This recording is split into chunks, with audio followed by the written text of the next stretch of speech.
끊이지 않는 미움으로 나라는 예고의 수렁에서 허덕였던 삶을 살았습니다. 그 원흉이 잘해주기만 했던 남편에 대한 미움이 있었다는 걸 알게 되었습니다. 가장 가까운 사람에 대한 미움이 이 사람 저 사람 바꾸어가며 미움과 원망으로 살아왔던 사 참회합니다. 미안합니다. 용서하세요. 고맙습니다. 사랑합니다. 그 미운 사람이 누구였을까요? 제 안에 그게 있어서 남편이 저한테 정말 잘해주는 사람이었는데 그런 고마움 전혀 모르고 남편의 그 자식에게로도 가고 또 직장에서는 동료들에게도 가고 저에 대한 어떤 기준을 이렇게 세워가지고 그 기준에 잣대 때문에 그렇게 평생을 힘들게 살다가 몸이 이제 망가질 대로 망가지면서 기점명상을 만나게 됐어요. 그 시작이 남편이 저 시작이었던 것 같아요. 그거를 또 거슬려서 보면 어려서 아주 어린 시절에 아버지가 이렇게 두 집 살림을 하셨거든요. 여기 살면서 뭐 죄 안 지은 사람이 있습니까? 그리고 누구 미워하지 않은 사람이 있습니까? 그게 부모든 자식이든 내가 어릴 적에 어떤 상황이 되었고 그런 얘기들이 다 지나간 과거예요. 다 지나간 과거. 아무것도 없어요.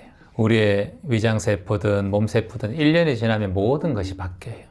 여러분의 생각도 그렇고 얼굴도 그렇고 머리카락 하나도 바뀌지 않는 것이 없어요. 근데 내 마음속에 그 기억, 우리 머릿속에 있는 해마의 기억만 있을 뿐이에요. 어릴 적에 제가 의붓 아버지한테 성폭행 당하고 오빠한테도 성폭행 당했던 이제 어르신들, 지금 나이가 60이 돼서 남편에게도 얘기 못하고 최환님 앞에서 이 얘기를 하는데 그래, 그 존재는 없다. 여기 딱 털어내고 아무런 영향받을 게 없어요. 근데 내 생각이 그걸 평생 가지고 있기 때문에 그게 원망스럽고, 나는 왜 그 당시에 나도 무서워서 왜 가만히 있었을까? 소리 지르지 못했을까? 왜 그걸 반복적으로 당했을까? 그걸 본인의 자꾸 잘못한 걸로 생각하기 때문에 그 인생이 힘든 것이다. 그때 어린아이는 아무것도 모른다. 그게 추행당하는 건지도 모르고 폭행당하는 건지도 모르고 아무것도 모르기 때문에 그게 무명이거든. 눈을 못 떴기 때문에. 이제 나이가 들어서 살아보니까 그게 내가 그때 왜 소리 안 질렀을까, 엄마한테 왜 얘기 안 했을까, 이런 걸로 자꾸 본인을 이렇게 억누른다고. 그게 될 수 없는 상황에 그런 게. 그래서 아빠가 두 집 살림을 하든 세 집 살림을 하든 어떤 아빠가 어떤 걸 저질렀든 그 아빠는 지금 존재하지 않아요. 그때 그 당시에 존재했던 사람이지 과학적으로든 양자물리학이든 아무 존재하지 않아요. 그걸 찾고 있을 필요 없어요. 수행자는 매 순간 현존하는 사람이 수행자예요. 얘기해봐요. 네, 그러면서 이제 기점 명상을 만나면서 내가 이게 원인이 어디에서 왔을까를 쭉 거슬러 올라가 봤어요. 평생 살면서 그 생각을 한 번도 해본 적이 없었거든요. 없었는데 이제 저녁 때 이제 아버지가 그 작은 집 아이한테 야야 그 간식거리를 사오라고 하신 것 같아요. 아마 겨울이었는 것 같아요. 붕어빵인가 이걸 사오라고 그러셨는데 저쪽에 큰 집에 가서 안 자면 오라 그래라. 근데 걔하고 저하고 눈이 딱 마주친 거예요. 제가 분명히 눈을 뜨고 안 자고 있는 걸 눈을 마주쳤는데 아버지 저기는 전부 다 잠을 자고 있어요. 그게 이게 딱 저한테 올라오더라고요. 그때 그 섭섭함이 굉장히 컸었구나. 그거를 이제 알게 된 거죠. 그렇지. 네. 아버지가 두 집 살림하니까 그에 대한 마음의 아픔도 있었는데 동생한테도 있었고. 동생한테도 있었고 그게 그 섭섭하고 그 미웠던 그 감정이 계속해서 무의식 속에 있어서 누군가를 항상 이렇게 어디든지 가면 누군가 상대가 내 마음에 맞지 않으면 그 사람을 제가 못 봐내는. 그렇지. 그때 업이 올라오는 거지. 네, 자꾸. 왜 저렇게 살까? 제가 이제 계속해서 그렇게 판단을 하고 그렇게 해서 즐겁지가 않았던 거죠. 항상 가면 그런데 가면 언제나 그게 보이니까. 그게 왜냐하면 어릴 때부터 그것만 자꾸 마음을 썼기 때문에 그쪽으로 길이 나 있어요. 우리 마음은 숲이잖아. 마음이라는 숲이 있잖아. 그러면 이기적인 마음을 낸 숲은 그 길만 자꾸 길이 보여. 그래서 걸어가면 그 길로만 가. 자꾸. 계곡물이 떨어지면은 산마다 골짜기들이 있잖아. 이렇게. 골짜기 있는데 비가 많이 오면 어느 쪽으로 흘러요? 골짜기로 흘러요. 왜냐? 그곳으로 물이 많이 흘렀기 때문에. 마음의 길도 똑같아요. 마음의 골짜기가 자꾸 그쪽으로 흐르는 이유가 내가 그전부터 그 길을 갔기 때문에 그래. 그래서 이제 기점 영상 만나고 다른 길을 가면 돼. 그 금세는 안 바뀌지만 그 금세 바뀌시겠어요? 산속에 골짜기 어떻게 금세 바뀌겠어? 그 다 갈아엎고 해야 되지만은 갈아엎는 시간이 많이 걸려요. 그러니까 다른 쪽으로 자꾸 물을 떠내려 보내면 돼. 물길을 잡으면 돼. 물길을 잡아서 가면 돼. 근데 중요한 것은 우리가 많이 가졌던 마음가짐의 그 골짜기 길목이 아무리 깊이 파였다 하더라도 내 마음이 본래 그런 마음을 가지고 있지 않은 존재인 걸 알면 그 골짜기가 아무리 깊어도 한순간 호흡하면 사라져버려요. 자, 여러분이 우주에 가서 지구를 보면 어떻게 보여요? 여러분 영화 보면 이렇게 인터스텔라 같은 거 보면 동그랗게 이렇게 그냥 우주 속에 지구가 파란색으로 보이죠? 거기 안에 여러분들 대한민국도 있고 아시아도 있고 유럽도 있고 미국도 있죠? 근데 거기에 대한민국 항공에서 보면 비행기에서 보면 우리가 보여요? 안 보여요? 안 보이죠? 그러면 여러분들 안에 내가 가지고 있는 이 한 사람도 안 보이는데 우리 마음이란 게 보일 수가 있나? 안 보이지. 감정이란 게 보일 수가 있나? 안 보인단 말이에요. 근데 그걸 부여잡고 이 삶을 살아가면서 평생 그 감정 하나 부여잡고 허덕이고 괴로워하는 게 우리 인생이에요. 여러분 우주가 어디 있어요? 대답 한번 해보세요. 우주 어디 있어요? 그래. 여러분 지금 지구가 우주 안에 있어요? 우주 밖에 있어요? 지구가 우주 안에 있지. 태양계가 우주 안에 있잖아. 태양계 안에 지구가 있고 금성이 있고 수성이 있고 화성이 있잖아. 그러면 지구가 우주 안에 있지. 맞아요, 여러분. 자, 그러면 지구에 존재하는 여러분이 우주 안에 있어요, 우주 밖에 있어요? 우주 안에 있지. 여러분 마음이 우주 안에 있어요, 우주 밖에 있어요? 그래. 우주 안이 내 마음이라니까? 우주 안이 내 마음이라고. 그러니까 우주가 가지고 있는 힘, 우주는 팽창하고 있어요. 계속 팽창하고 있어요. 그러니까 엄청나게 계속 팽창하는 거예요. 그러니까 우주는 무한하다라는 말을 하는 거예요. 결국은 우리 마음도 우주와 같다라는 거, 우주 안에 있고, 그게 불성이 내 안에 있고 영성이 내 안에 있단 말이에요. 우주 안에 하나님이 계시고 우주 안에 부처님이 계신단 말이에요. 그래서 우주 안에 내가 있다. 내가 그래서 소우주다. 이렇게 인간이 소우주다. 이렇게 얘기하는 거예요. 그게 봅니다. 인내천 사상이다. 많이 들어봤죠? 인내천 사상. 사람 인자잖아. 안내자잖아. 천자가 하늘 천자 우주를 가르치는 천자란 말이에요. 인내천 사상이보다 내 안에 우주가 있고 모든 만물이 있다. 이 말이에요. 인내천 사상이. 홍익인간 정성 널리 인간을 이롭게 해라. 이 얘기도 뭐냐면은 널리 나와 세상을 이롭게 하는 우주를 이롭게 해라. 그래서 자연 보호하고 자연을 보호하고 그렇게 해라. 자연이 우주 안에 있고 니도 자연 속에 속해 있는 한 존재이기 때문에. 그러니까 지금 내 마음에 상처난 거 이거는 우주에 여러분들이 그림을 그리고 빌딩을 짓는다 하더라도 금방 사라지죠. 티끌처럼. 우주는 워낙 크니까 티가 나요, 안 나요? 안 나지. 지구도 티가 안 나는데 우주에 태양도 티가 안 나잖아요. 다만 우주의 그 큰 곳에 점 하나가 이 은하계거든. 은하계. 그 안에 태양계가 있고 태양계 안에 지구가 있고 지구 안에 우리가 있잖아요. 너무 미세하단 말이에요. 여러분의 마음 속에 가지고 있는 게 정말 티끌과 같구나. 그러니까 이거 하나에 내가 지금 마음 내면 이 우주가 그 고통 속에 있게 되는 거예요. 왜냐? 내 마음이 우주기 때문에. 근데 이게 아무것도 아니다. 이게 티끌과 같고 후 부르면 끝이다 라고 생각하면은 내 마음에 아무것도 없는 우주의 큰 마음이 보인다고. 이게 따라해봅니다. 일미진중함시방. 작은 티끌에 우주가 있구나. 이 말이에요. 근데 내 마음이 지금 그것 때문에 괴로우면 지금 50년, 60년 살면서도 그 어릴 적 그 생각 하나가 내 인생의 우주를 흔들어 버려. 자꾸. 사람만 보면 그런 마음 올라오고. 얼마나 괴로웠어 그동안에. 그래. 나 진짜 괴로웠단 말이야. 그러면 이제 내 마음을 그렇게 내지 않으면 된다라고 마음 내는데 그 전에 그 습관이 된 마음이 잘 바뀌질 않아요. 그래서 우리가 수행을 하는 거예요. 수행의 말은 갈고 닦는다는 얘기예요. 갈고 닦는 정진을 해 나간다는 게 수행이에요. 왜 갈고 닦아야 되나? 한 방에 안 되기 때문에 그래. 그 마음이. 상처난 마음이. 그래서 수행을 점점 해 나가는 거예요. 그러다 보면 어느새 내 마음이 본래 환하구나. 진짜 우주구나. 우리 마음에 여러분들 마음 하나 잘못 쓰면 바늘 하나 꽂을 데 없다 그러잖아요.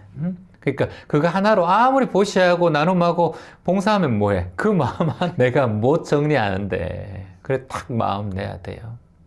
같이 한번 따라해봅니다. 내 마음에 우주가 있네. 내 마음에 우주가 있네. 내 안에 우주가 있네. 내 안에 우주가 있네. 일미진중함시방.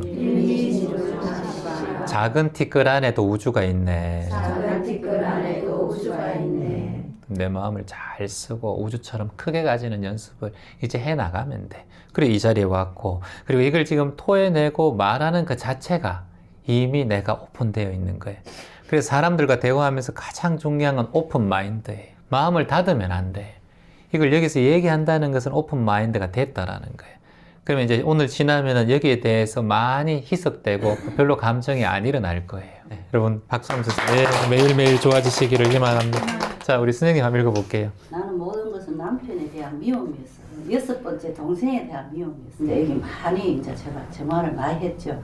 하고 지금은 남편에 대한 이제 때로는 처근한 마음도 생기고 또 이제 때로는 이해도 하면서 100%는 아닌데 100%라는 건 없어요, 인생에. 아니고 그렇게 하려고 이제 노력을 해요. 하면서도 지금은 많이 선생님 덕분에 많이 많아. 그래서 우리는 수행자는 간단하게 말씀하시는, 저도 간단하게 말씀드릴게요. 수행자는 노력하면 안 돼요. 알아차리는 거예요, 매 순간. 내가 봉사를 하겠다고 알아차리는 거예요. 근데 노력을 하게 되면 노력이 자꾸 나한테 부하가 생겨. 못했으면 또 좌절하고 그래요. 네, 오늘도 거기에 대한 미운 마음이 올라오는 건 알아차리자. 노력하자. 그렇게 하지 말고. 알아차립니다. 이렇게 얘기해. 나는 매 순간마다 알아차립니다. 모든 기분과 감정을 다만 알아차립니다. 알아차림이 사띠입니다.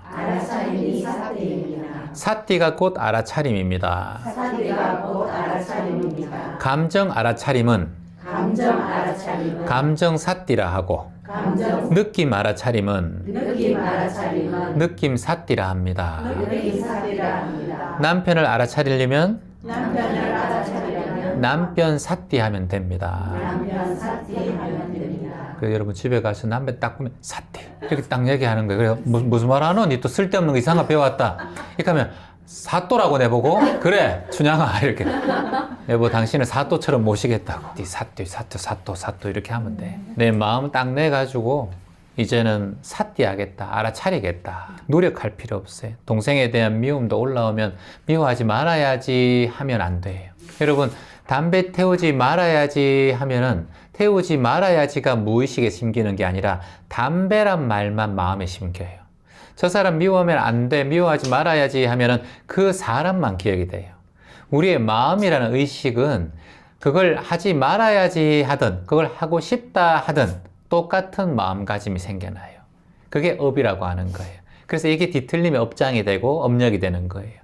그래서 내가 다이어트 해야 되는데 덜 먹어야 되는데 덜 먹어야 돼 이렇게 하면 다이어트란 말과 덜 먹어야 된다 이 말이 내 마음에 새겨져요. 그래서 다이어트에 대한 억압이 계속 느껴져요. 그럼 다이어트 잘하다가도 한순간에 폭식을 하는, 포기하는 이런 상황이 생길 수가 있어요. 그런데 내가 많이 먹고 있구나, 알아차리자. 내가 지금 과체중이 되었네, 다만 알아차리자. 이렇게 마음 자꾸 내잖아. 그러면 그거를 객관화시킨단 말이야. 먹는 마음과 내가 음식과 먹는 감정이 자꾸 구별화돼야 돼. 근데 먹기 싫어. 이거는 먹는 거와 내 감정을 자꾸 동일시키는 거야. 그러니까 먹는 감정은 사실은 내가 아니야. 여러분 지금 배고파요? 배 안 고파요? 배 안 고프지. 아직도 배고파요? 안 고프잖아. 방금 아까 수업할 때 꼬르륵꼬르륵 소리 나더라고. 근데 들었어 아까 전에. 그때 나도 배고팠거든. 사실 아침도 안 먹었으니까 꼬르륵 소리가 났어. 그때는 공복이기 때문에 아침을 안 먹었기 때문에 인연 따라서 우리가 배가 꼬르륵 소리가 날 수밖에 없잖아요. 근데 지금 먹고 나니까 배가 불러요. 이게 이 음식의 인연에 따라 배가 꼬르륵 끓이기도 하고 충만해지기도 하잖아. 그러니까 음식의 인연에 따라 그런 거잖아요. 그러면 내가 미워하는 감정이 올라온 건 그 사람의 인연 따라 그런 거지. 내가 모든 세상 사람들을 미워하진 않아. 그리고 그 아버지가 그렇게 했기 때문에 내가 아버지한테 섭섭한 거지 세상 모든 사람이 섭섭하진 않아요. 근데 중요한 건 가장 가까운 사람한테 상처를 많이 받는다는 거예요. 그래서 이게 힘든 거예요. 그래서 가장 많은 사람한테 가장 가까운 사람한테 상처를 받기 때문에 가장 가까운 사람한테 상처는 세상에 아무리 내가 좋은 사람이라고 하고 세상이 나를 다 떠받쳐 준다 하더라도 가정이 흔들리고 가장 가까운 사람이 나를 손가락질 하잖아? 그거는 지옥과 같은 사람이에요. 그래서 가장 가까운 사람이 그 사람이 우리 대한민국이 인정하는 스타든 연예인이든 그 사람 마음이 행복하겠냐라는 거예요. 집안에 이런 상황이 생긴 것이 얼마나 자기한테는 큰 지금 수모잖아요. 그러니까 내가 세상에서 가장 어찌 보면 나에게 큰 상처를 주는 사람은 가장 가까운 데 있는 사람이에요. 그러면 가장 가까운 사람한테 우리가 왜 상처를 많이 받느냐? 가장 많은 기대를 하고 기대기 때문에. 그래서 여러분들에게 제가 항상 말씀드리는 거 수처작조하라 그러잖아요. 어느 곳에 있었던 주인이 되라고 하는 말이 여러분이 가장 가까운 사람의 자유롭고 독립하는 마음을 가져야 같이 살고 배우자든 남편이든 자식이든 같이 인연은 된다 하더라도 심리적으로 독립이 되어야 기대하는 마음이 사라지고 상처를 덜 받아요. 그래서 이거는 미리 상처를 받지 않는 방법의 가장 좋은 방법이에요. 그러니까 내가 이제 가족과 부모나 자식이나 남매나 형제지간에게 기대하는 마음이 사실 있었어요. 아버지한테 기대하는 마음도 있었고 또 같이 배달한 자식이든 기대하는 마음이 있었고 내 마음 같지 않다라는 거예요. 아, 그러면 내가 채원이 그럼 다 배신하고 뭐 해도 상관없고 기대도 전혀 안 하고 살아야 됩니까? 맞아요. 다만 수행자는 기대하는 마음을 가지면 안 돼요. 오히려 가까운 사람일수록 너무 편해져 가지고 예의를 안 지키고 그게 실수하는 상황을 만들어요. 특히 배우자, 자식, 부모 이런. 그래서 가능하면 가까운 가족일수록 존댓말을 쓰고 존중해주는 마음 생기면 가족이라는 마음 전에 먼저 존재로 바라보란 말이에요. 존재, 한 명의 존재로. 그러면 이 감정이 좀 틔워져요. 그래서 오늘부터 남편을 보시든 아버지를 보시든 동생을 보시든 남매를 보시든 생각하든 한 존재였구나 이렇게 바라봐야 돼. 아버지라고 다 아버지 역할 해요? 안 해. 자식이라고 다 자식 역할 하나? 안 된단 말이에요. 내 마음에 이미 기대하고 있단 말이에요. 아버지란 상을 잡고 있어요. 남편이란 상을 찾고 있단 말이에요. 가장이란 상을 찾고 있단 말이에요. 그래서 그게 실망이 될수록 자꾸 상처만 입어요. 그래서 오늘부터는 그런 마음 탁 내려놓고 새해에는 기대하는 마음 다 감정 정리하고 내가 잘 살아야 모든 게 잘 풀린다. 저는 어릴 때 부모 불화 이혼 어린 시절을 보냈습니다. 지금도 한 번씩 가다가 이래 불안한 마음이 좀 있고요. 너무 어린 아이라 기억을 어릴 때 일이라 그 부모가 어떻게 헤어졌고 뭐 그런 건 모르는데 내가 지금 생각하면은 그렇다고 우리 신랑이 그렇게 막 애를 미기고 뭐 이런 것도 아닌데도 이렇게 이 속에 이렇게 뭐라는 막 호흡도 하면은 이래 호흡이 펀치가 같아. 그래 내가 이제 보니까 어린 시절밖에 없는 거예요. 자꾸 이제 지금은 더 나타나는 거예요. 이제 그렇게 자꾸 그런 식으로. 그 기억도 어릴 적에 기억도 안 날 때 어릴 적인데 지금 더 나타난다. 이게 무서운 거예요. 예. 기억도 안 나는 어릴 적에 어찌 더 나타날 수 있겠어? 생각을 해봐요, 여러분. 지금 나이가 들수록 자꾸 나타나는 거예요. 왜냐하면 주위에 부모 사는 거 모습들 보면은 다 이렇게 다 자기 형제들끼리 다 사는데 우리 아버지는 우리 엄마도 바보. 이제 그러니까 자꾸 왜 나타나냐면 우리 엄마도 바보예요. 왜냐하면 일단 동거를 했으면은 혼인신고를 해가지고 내를 갖다 임신을 했으면 혼인신고를 해야 되는데 그냥 사는 거예요. 그러니까 이제 완전히 이제 그냥 둘이서 이제 아무 관계도 없이 그냥 살았죠. 그냥 방만 하나 이제 동거인으로 살아. 그러니까 아버지가 내 둘째 동생을 임신한 상태에서 바람이 난 거예요. 둘째 동생? 예, 둘째 동생이. 그러니까 둘째 동생이 또 1살 때 죽었다더라. 그러니까 그 말을 갖다 부모들은 하나도 안 하죠. 안 했는데 이제 살면서 주위에서 이제 아이고 네 남동생이 있었다. 그래 내 속으로 야 겉으로는 말 못하고 내 속으로 내가 남동생이 있었구나. 그래 그 남동생이 있었는데 1살도 안 돼가지고 죽었다. 그 둘이서 그래 지금은 왜 그게 자꾸 생각이 나냐. 찌드락거리고 싸우고 애 놓은 상태에서 막 싸우고 그러니까 그 화풀이를 얼마나 내한테 했겠어요. 이 생각이 나는 거예요. 그러니까 누가 막 이렇게 애가 울어도요. 그게 자지러지는 소리로 들리는 거예요. 누가 울면은 아 내가 저 애가 우는데 왜 저리 자지러지는 소리로 들릴까 이렇게. 그 본인이 어릴 적에 자지러졌기 때문에 그럴 확률이 높아요. 그래 이제 지금 이제 내가 명상에 한때 내가 내가 그런 그게 있는가. 그래 이제 부모님이 자꾸 이제 원망스럽죠. 그리고 이제 돌아가실 때도 아이고 내가 잘못 살았다 이러는데 우리 사촌 오빠 보고 아이고 내가 잘못 살았다 이러시더라고요. 내가 옆에 있었거든요. 그러면은 지금 생각하면 아니 자식들한테 잘못했다 해. 내 혼자 독백으로 해. 자식들한테 잘못했다 해야 되지. 왜 저게 조카한테 난데없는 조카 저게 한테 저거 와가지고 그 조카한테 내가 참 잘못 살았다 미안하다 이 소리를 왜 우리 아버지는 그 오빠한테 했을까 이제 그런 게 막 떠오르는 거예요. 그렇지 이렇게 지금 제 말씀다 막 흥분하니까 제가 막 목소리 커지잖아요. 아니 조금만 있다가도 막 그러니까 신랑한테도 이런 식이고요. 그러니까 자식들한테도 이런 식이 내가 이거 나이가 들면은 이런 식이 되면은 자식도 자식도 안 오고 진짜 신랑도 어느 날 몇 년 전에 이러더라고요. 네 목소리 너무 듣기 싫다 이러는 거예요. 내가 속으로 충격적이었어. 아니 이따고 살아도 아무 말도 안 하더면 왜 이제 와서 내 목소리가 저렇게 듣기 싫다 하나 이제 그런 소리 하면 화가 나잖아요. 내가 뭐 자기한테 뭐 짜잘시리 뭐 잘못했길래 목소리 듣기 싫다는 둥 이런 소리 하놓고 뭐 이제 막 이래 뭐 이제 예를 들어서 그런 식으로 따지겠다는 생각이 드는 거예요. 자꾸 들으면 좀 듣기 싫을 수도 있겠다. 자꾸 들으면 그죠. 자꾸 들으면은 좀 그래 그래. 이제 그 후유증이 있어가지고 엄마 그래 울분도 병을 읽어서 그러는가 울분도 많이 이래 사가졌어요. 사라졌어요? 이제 많이 사가졌지 그래. 어. 전에는 뭐 울분이 막 엄청 올라왔는데 이게 왜 이리 올라오지 왜 이리 올라오지 이랬거든요. 근데 요즘 그 옅어졌다 해야 되겠다. 그런 식으로. 한번 읽어봐요. 그래 마지막까지 한번 읽어봐요. 그래갖고 이제 지금 말씀하셨듯이 그러니까. 목소리가 너무 화가 있네. 말씨가 내 이제 불만으로 나오는 거예요. 그렇지. 애를 이제 지적하더라고. 니 좀 그러지 마라. 얼굴에 막 짜증을 막 섞여. 니 좀 그러지 마라. 그러니까 살이 찐다 이거 하면서.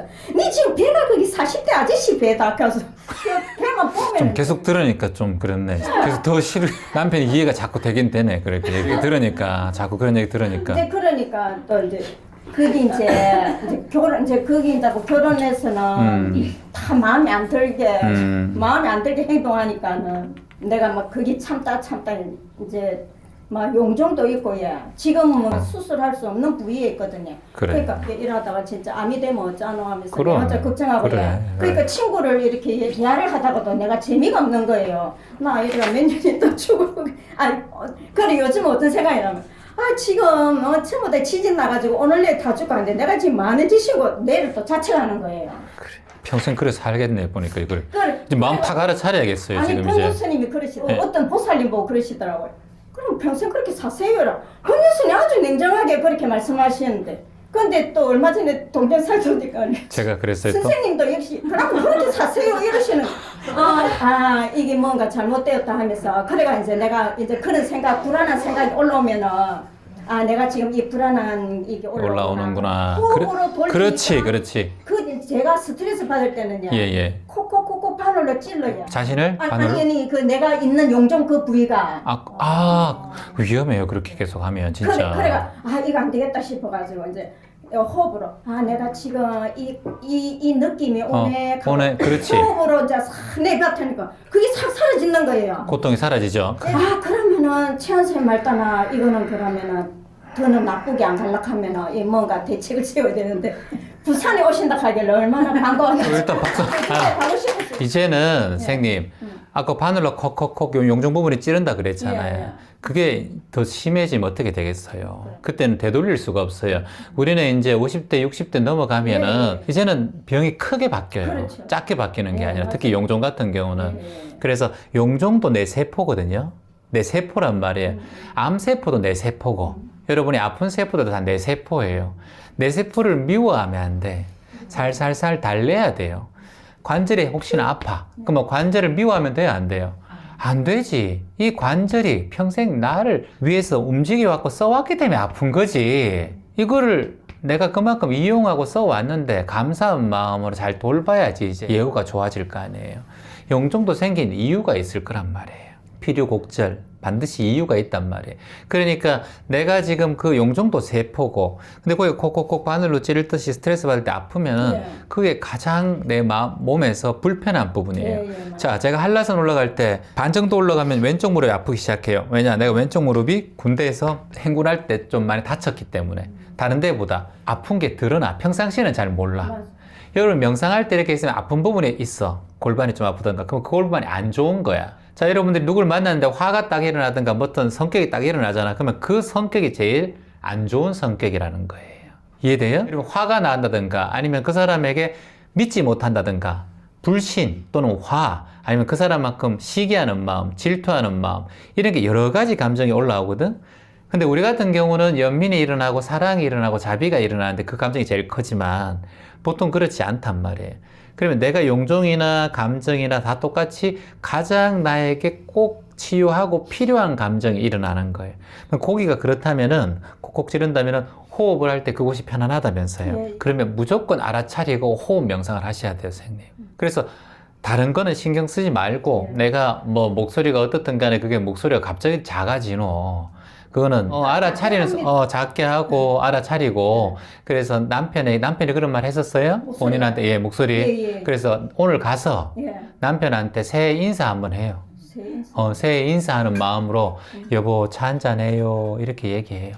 따라해보세요. 그 여보 차 한잔해요 해봐요. 여보 차 한잔해요. 그래. 와이라노 이러겠죠. 무슨 일인다. 도움 떨어졌나? 차라리 술 한잔해야 하는 게 우리 신랑은 좋아할 것 같은데. 술 한잔하지 말고 술 한잔하면 좋아하니까 예. 그거 말고 그러면 이미 감정이 올라오거든. 좋아하는 감정이. 그거 말고 남편이 뭐지? 이런 감정이 생기도록 해야 돼. 여보 차 한잔해요 이렇게. 뭐지? 이 사람 뭐 하려고? 중요한 얘기 하는구나 라고 마음 내요. 자식도 똑같아요. 그런 다음에 얘기를 해요. 잔잔해요. 뭔데? 가만 앉아보세요. 5분만, 아니 10분만요. 이렇게. 뭔데? 이렇게. 여보, 내가 지금까지 살아오면서 당신이 저번에 말했듯이 당신이 듣기 싫은 목소리로 말하고 당신이 불편하게 내가 목소리로 크게 얘기하고 해서 참 미안해요. 이렇게 얘기를 해요. 올해부터 그게 갑자기 바꾸고 고치기는 조금 힘들겠지만 제가 노력해 볼게요. 그렇게 진지하게 작은 목소리로 그렇게 한번 얘기를 해요. 얘기를 하면 남편도 그걸 듣지만 그 얘기가 내가 누군가 앞에서 했을 때 내 마음이 많이 무의식이 바뀌어요. 왜냐? 지금까지 한 번도 그래 본 적이 없기 때문에 우리의 무의식과 잠재되는 의식이 영향을 받으려면 지금까지 한 번도 해보지 않은 말과 행동을 하는 게 중요해요. 그래야 우리가 원래 가던 길을 아까 골짜기라고 했잖아요. 그 길을 완전 다르게 새로운 길을 트는 거예요. 새로운 길을 터야 이쪽으로 물 내려가던 게 이쪽으로 좀 내려갈 수 있어, 골짜기로. 그래야 이쪽에 물이 자꾸 깊어지면 이게 침식작용으로 인해서 이쪽 골짜기가 나중에 깊어져. 근데 똑같은 방향에 있으면 좀 짜증내면서 예를 들어서 여보 만져봐 좀 미안해 여보 내가 목소리 좀 크게 했지? 아이고 내가 진짜 오늘 본문 듣고 왔는데 공부하고 왔는데 미안하다 이렇게 하면 뭐냐 이 화낸 골짜기 옆에 골을 파는 거예요. 전혀 다른 골을 팔아야 돼 이렇게. 그래야 옆에 파봤자 나중에 똑같이 합쳐져 이 골이. 그래서 나중에 더 크게 느껴져 이게. 그래서 해도 또 안 되네 나는 이렇게 자신을 자포자기 한단 말이에요. 완전 다르면 여보 미안합니다 앉아보세요. 제가 새해인데 3배 올리겠습니다. 3배를 올려. 3배를 올리라고 남편 앉아놓고 와이카노 이 사람 또 이렇게 막 이렇게 하면은 여보 앉아보세요 내가 3배 올릴게요 이렇게 하고 고마워요 당신 지금까지 이렇게 나를 위해 잘 살아줬는데 가정을 위해 잘 살아줬는데 내가 당신한테 이거 하나 못 맞춰준 게 내가 돌아보니까 참 부족한 사람입니다. 내 새해부터 좀 바꿔보려고 당신한테 이렇게 말합니다. 진지하게 눈 탁 바라보면서 그렇게 하면은 내 마음이 일단은 반대쪽 골짜기가 열려요. 그럼 화날 때마다 이쪽 골짜기가 열리면서 이쪽으로 빗물이 씻겨 내려간단 말이에요. 그걸 꼭 하시기 바래요. 그리고 딱 해서 딱 일어나야 돼요. 더 이상 길게 아이고 여보 뭐 이제 아이고 뭐 그 얘기 그만하고 이제 술 한잔 하자. 그래 하면 술 한잔 하자. 막 금방 하면 안 돼. 그날은 탁 들어가고 문 탁 해놓고 탁 해서 절을 한다든가 명상을 탁 해야 돼. 본인한테도 스스로가 반대쪽 골짜기를 최소한 그날 하루만큼은 그런 마음으로 연결시켜야 돼요.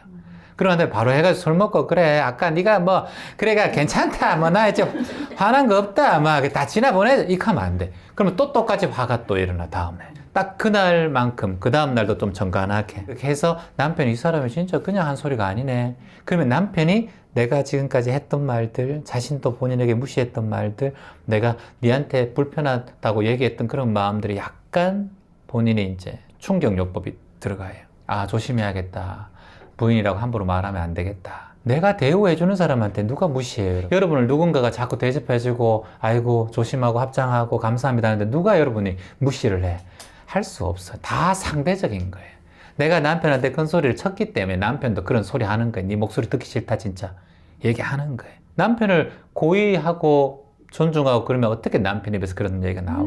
술을 너무 좋아해요. 술을 좋아하고 술은 보약이다. 담배도 보약이다 생각해. 그렇게 근데 지금 이상 맞지? 그 남편 생각하면서 이게 나온단 말이지 표정이. 아 베란다에서 핀다 밖에 나가서 피면 될 건데 그래 베란다에서 그거는 아파트에서 그렇게 하면 안 되지.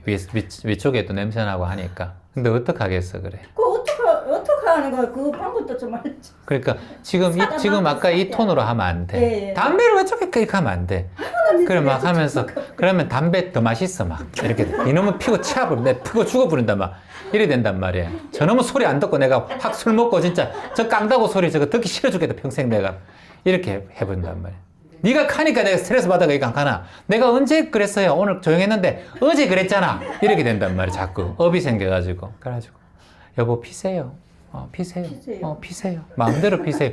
근데 여보 오늘 옆집에서 얘기하던데 냄새가 좀 올라온다고 저희 집에 인터폰이 한번 왔는데 그것만 알고는 계세요. 피세요. 이렇게 그렇게 다행히 이 아래에서는 말은 그렇게 말이 없으면 내가 얼마나 이제 스스로가 그 냄새 맡기 싫으니까 짜증이 나거든요. 윗집도 참는데 왜 그래 도대체. 윗집도 참고 아랫집도 참고 근데 안 그래, 있는데 이 집에 할아버지도 피는 것 같아. 얼마나 우리 신랑이 없는데도 문 열어놓으면 담배 냄새가 나거든요. 얼마나 잘 됐어요. 둘이 그렇게 저번에 모여가지고 꼴초끼리 모여가지고 있으니까 감사합니다 하고. 쌤은 하여튼 긍정적으로 일하시대. 그래서 나도 저거를 한번 닮아봐야 되겠다고. 그 어떤 분이 뭐 돈을 갖다가 뭐 빚내갖고 뭐 던져주고 도망갔는데도 과연 최한 쌤은 저기서 과연 무슨 말씀을 할까 제가 들었거든요. 어머야 진짜로 그 애미가 집에 있으면 어떡할 거냐 이 말씀 하는데 참 이분은 도대체가 그 이제 좀 긍정적인 거 완전 그게 저는 긍정적인 게 아니라 예. 삶과 죽음 중에서 예. 우리는 살아가면 생로병사가 있잖아. 늙어가고 병들어가고 죽어가는 것밖에 없단 말이에요. 그 중에 생사가 있잖아. 둘이 합치면 생로병사를 4글자로 둘이 합치면 2글자로 하면 생사잖아. 생멸이잖아. 근데 생멸 중에서 멸하는 게 가장 우리가 두렵고 무섭잖아. 그게. 근데 그 죽음에 비하면 이런 건 아무것도 아니라는 걸 이미 알기 때문에 이 고민이가 아무것도 아니잖아 사실은. 근데 죽음으로 가는데 생로병사 중에서 마지막에 환이 하나 있단 말이야. 환, 근심 환자란 말이야. 근심 때문에 빨리 늙고 빨리 병들고 빨리 죽는데 그걸 왜 하냐는 거야 나는 자꾸. 지금 그렇게 근심하고 고민한다고 남편이 안 피면 좋은데 그렇게 해봤자 내 몸에 용종이 더 커질 수도 있고 악성이 될 수도 있는데 내가 지금 내 해로운 짓을 왜 하냐는 거야. 그래 그걸 하지 말라는 거예요. 그걸 보니까 나는 그게 보이니까 답답하니까 얘기를 하는 거예요. 그래서 죽는 것보다는 더 살아있는 게 감사한 거니까. 살아있는 동안에 건강하게 살아있어야 되잖아. 가능하면 아프면서 자꾸 20년 30년 살아있으면 뭐예요. 건강하게 살아있으려면은 스트레스가 우리 몸의 80%가 병을 만든다 하니까 가능하면 스트레스 받지 말고 살자. 그러면 그게서도 감사한 거 찾아야 된다. 담배를 태우는데도 간이 괜찮은 게 폐가 괜찮은 게 참 희한한 일이고 술을 그렇게 먹는데도 간이 저렇게 괜찮고 또 먹는 거 보면 참 희한한 일이고 그리고 술 먹을 수 있는 기운이 있어 감사하고 그리고 또 술 먹을 돈도 벌어서 감사하고 얼마나 감사한 거예요 지금. 아파트 베란다에서 나가서 피는 것도 얼마나 감사해요. 화장실에서 피는 인간들도 있거든. 얼마나 감사한 일에. 그리고 위층 아래층이 같은 골초라서 얼마나 감사해요. 안 그러면 윗집에 칼부림 난대 그거 진짜. 막 짜증내고 그러면은. 그러니까 진짜 독하거든요. 저도 담배를 한 번도 안 태워봤기 때문에 냄새를 싫어해요. 그래서 감사한 거 투성이다 이렇게 생각하고 입꼬리 딱 올리고. 성질이 자꾸 더 올라. 성질 대단하네요. 그러니까. 박씨 집안이 대단히 좀 예, 성질 대단. 성질 좀 죽이라고 희망입니다. 우리는. 아이고 솔직하게 말해줘서 고마워요. 재밌다. 그래. 저는 이제 어릴 때부터 절에 다니면서 스님이 가르쳐 주는 대로 고지고토를 따라 하다 보니까 뭐 끝이 없는 거예요. 연가를 얘기하면서 천도제 해라, 보시금 자꾸 올라가고. 근데 저는 그거를 그냥 그렇게 불교공 내 마음 공부하려면 그렇게 밟아가는 단계라고 생각했어요. 그래서 꾸준히 따라 했는데 어느 한계점에 왔는 부분에서 이건 아니다라고 저 혼자 스스로 확신을 내렸어요. 그래서 이러면 근데 봉사 같은 것도 스님이 자동 나옵니다.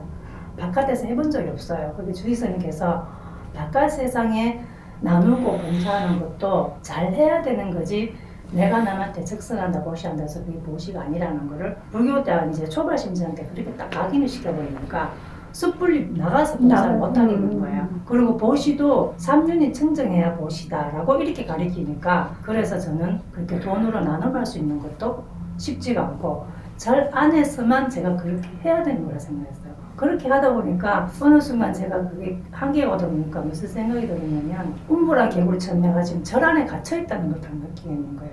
세상을 바라보고 싶은데 그게 안 되다 보니까 그러면 내가만의 관세음보살이고 부처님이라면 아픈 사람에게 약을 주고 아픈 사람에게 보시하고 뭐 다른 재물로도 보시할 수 있고 이렇게 되는 게 관세음보살이고 부처님이지 어떻게 절반에서만 이렇게 하는 게 보실까라고 의문이 들기 시작하는 거예요. 그렇게 해서 이제 저하고 조금 거리를 두게 되면서 마침 직장을 나가게 되면서 명상을 또 만나게 되고 딱 이렇게 인연이 딱 추워지니까 이제는 명상을 해야 되는 내가 시절이 있는 거를 확신하게 됐어요. 그래서 감사하게 생각합니다. 아이고 그랬군요. 네. 박수. 예, 일단은 방금 말씀하신 게 뭐예요? 좌정관천인 거예요. 뭐라고요? 좌정관천인 거예요.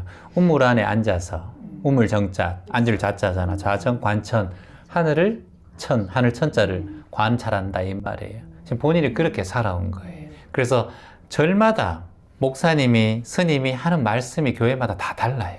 왜냐하면 경전이나 복음도 풀이하는 사람에 따라서 다 다르기 때문에. 그럼 풀이하는 사람의 근기에 따라서, 풀이하는 사람의 수행력에 따라서 그 풀이가 다 달라. 노자의 도덕경 같은 경우는 수없이 많은 사람이 풀이해도 다 다른 거예요. 그래서 스승에 따라서 그게 보이는 게 달라요. 이제 스님이나 그쪽에 계신 절에서는 거기까지가 본인이 스승한테 배웠고, 그리고 그렇게 가르침을 받았기 때문에 똑같이 보살님들에게 그렇게 얘기해 주는 거예요. 그분이 나쁘다 좋다 할 것도 없어요. 그분은 보이는 대로만 보이기 때문에, 그분은 어릴 적부터 어찌됐든 간에 절에서 그런 교육을 받았기 때문에 스승에게 그렇게 전달해 주는 걸 역할을 하는 거예요. 저는 12살 때부터 혼자 살면서 제 혼자 수행을 했기 때문에 저는 제 눈에는 이렇게 보이고, 어릴 때부터 혼자 살았으니까 소녀 가장들의 마음을 이해했기 때문에 20살 때부터 소녀 가장 돕기 프로젝트를 그냥 시작했단 말이에요. 제가 부모님하고 같이 이남이녀 우리 형, 누나, 여동생하고 같이 살았다면 제가 이게 뭐 이런 마음 못 내겠지. 근데 어릴 때부터 혼자 살았기 때문에 그 마음이 나온 거예요. 그러니까 본인은 항상 그 세상사에서 보이는 것까지만 보여요. 근데 발을 넓힐 수 있는 거는 자신이 나와야 돼. 절이 떠날 수 있나? 스님이 나와야지. 절이 싫으면. 본인이 나와야 보여요. 우물 안에서 나와야 보인단 말이에요. 그 하늘이 보일 때는 그 하늘이 좌정관천하는 하늘이 내 모든 것이라는 거예요. 그거는 크게 보면 경전에서는 소승적인 삶이에요. 작은 베품과 작은 진리의 말. 그것도 충분히 의미가 있어요. 인도에서나 그런 티벳에서나 그렇게 행동하시는 분들 많으니까 스님들이. 근데 우리는 이제 대승불교, 대승에 대한 마음이에요. 이건 뭐냐면 이게 이제 자리이타의 마음, 인류의 마음, 이 마음이에요. 네 남편한테도 절대로 못하는데 네 자식한테도 제대로 못하는데 무슨 세상을 구제하노? 또 이렇게 또 얘기할 수 있어요. 네가 마음이 서야 청렴해야지 보시를 하지 이렇게 얘기할 수 있어요. 근데 인간은 평생 청렴해지기가 어려워요. 마음이. 그럼 평생 안 합니다. 그걸 자신의 기준으로 삼아버려요. 그래서 이런 거예요. 내가 지금 여기 물이 있어. 여기 물이 있는데 여기 약간 꾸중물이야. 근데 그 스님이 말씀하시던가 종교에서 말하는 거 이거 다 부어서 새롭게 그릇을 깨끗한 물을 담아라 이렇게 얘기하는 거 똑같아요. 네가 청정해져야 뭔가 행동할 수 있다 똑같아요. 저는 그렇게 생각 안 해요. 이거 우리 인간이 가진 이 꾸중물은 완전히 새 걸로 바꿀 수가 없어요. 근데 중요한 건 바꿀 수 있는 방법이 하나 있어요. 물을 계속 부으면 돼요. 근데 물을 계속 붓는 게 수행이에요. 물을 계속 붓는 게 나눔이고 봉사예요. 그걸 해야 이게 정화가 돼요. 근데 내가 깨끗해진 상태에서 봉사하고 나눔하고 보시한다. 이거는 있을 수가 없어요. 세상에 순수한 100% 금이 없듯이 우리 인간도 100% 아니 80% 이런 순수함이 가지기가 힘들어요. 시간이 많이 걸려요. 40년, 50년 수행해도. 그러니까 마땅히 수행을 닦으면서 해야 된다. 근데 닦는 방법이 나눔과 보시라는 거예요. 봉사라는 거예요. 그걸 자꾸 하다 보면 내 본래 마음이 봉사하고 나눔하고 인류를 생각하는 착한 마음이 내 본래 마음이야. 여러분께서 우리가 어두운 마음이 있다라는 것은 여러분의 착각이야. 누굴 미워하고 이렇게 하는 마음이 있다는 건 착각이라니까. 우리 마음은 어릴 때 미워하는 마음 없어요. 태어났을 때는. 유치원 들어가고 누나 언니랑 싸우고 남매랑 싸우면서 이기적인 마음이 일어났지. 본래 태어났을 때는 그런 마음이 없어요. 주면 땡인 똥인지 된장인지 모르고 맛있게 먹었던 마음밖에 없어요. 분별심이 없단 말이야, 어린아이들은. 근데 점점 크면서 분별심이 더 커진 거지. 그래서 본래의 마음 자체가 반짝이는 거울이단 말이야, 우리가 하니까. 근데 그게 지금 얼룩져 있어, 지금 살아오다 보니. 미워하는 마음으로 얼룩져 있고, 증오하는 마음으로 얼룩져 있고. 그래, 이걸 닦아가는 게 수행정진이라는 거예요. 그래서 이렇게 말씀하셔야 돼요. 내가 바로 희망이다. 나는 반짝반짝이는 마음의 자리를 가지고 있는 존재다. 어두움은 환경과 배경에 의해 생겼다. 미움도 그 사람 때문에 생겼다. 내 마음에서 일으킨 것이다. 내 마음은 본래 청정하다. 청정함을 매 순간마다 알아야 돼요. 근데 그렇게 하려면은 청정함을 보려면 수행을 해야 되고, 수행을 하는 걸만 해서는 안 되고 나눔과 봉사를 같이 하면서 해야지만이 내 본래 청정한 마음과 만날 수 있는 시절 인연을 만나요. 근데 내가 나중에 뭐 성공하면 기부하겠다, 그 기부 못 해요. 습관이 되어야 그것도 할 수 있어요. 나 나중에 뭐 운동해야 되겠다, 병 나으면 운동해야 되겠다, 이런 분들 병 나으면 운동 잘 안 해요. 침대에 누워서 닌겔 맞으면서도 다리 올리고 운동하는 사람은 다 낫고도 나가서 운동해요. 근데 다 나으면 가야지. 안 돼요. 잘. 그만큼 무서운 거예요. 그게 실천하는 거. 그래서 그 절의 말씀도 그때까지 배운 좋은 수업료였다 생각하고 감사하게 여기고, 모든 게 다 스승이었구나. 그때 그런 눈이 안 떠졌으면 이 자리에 앉아 있을 수도 없어요. 그러니까요. 너무 감사합니다.